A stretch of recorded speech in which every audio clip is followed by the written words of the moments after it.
هذا الفيديو مهم بزاف للناس اللي عندهم أسرة أو الناس اللي مقبلين على الزواج أو اللي كتهمهم الأسرة.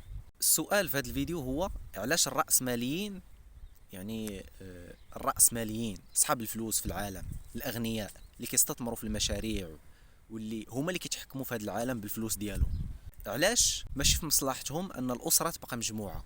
علاش؟ وغادي نعطي أمثلة باش نقدر نوضح لك أكثر.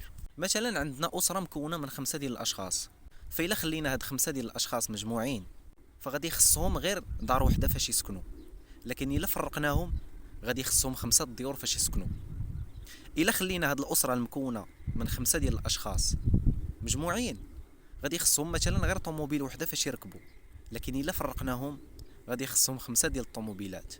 هاد الأسرة المكونة من 5 ديال الأشخاص إلا خليناهم مجموعين غادي تخصهم غير تلفازة وحدة فاش يتفرجوا، لكن إلا فرقناهم غادي يخصهم 5 ديال التلفازات. هاد الأسرة المكونة من 5 ديال الأشخاص إلا خليناهم مجموعين غادي يخصهم غير فراش واحد، تلفازة وحدة، دار وحدة، مكان واحد فاش يعيشوا.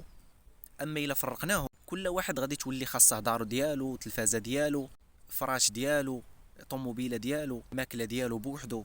وهنايا غادي يتزاد الطلب على المبيعات، وغادي يتزاد الدخل، وغادي يتزاد الرواج، وغادي يزيدوا هما يدخلوا الفلوس ويزيدوا يكثروا الاموال ديالهم ويزيدوا يكونوا اغنياء اكثر. هادشي علاش؟ هذا سبب من الاسباب اللي يقدر يخليهم يديروا كل ما في جهدهم باش هذيك الاسره ما تبقاش مستقره وما تبقاش مجموعه. هذا ماشي خيال، هذا ماشي تخربيق، هذا ماشي شي هضره جايه من شي عالم اخر، هذا الواقع اللي كنعيشوا فيه حاليا واللي خاصك ترد منه البال.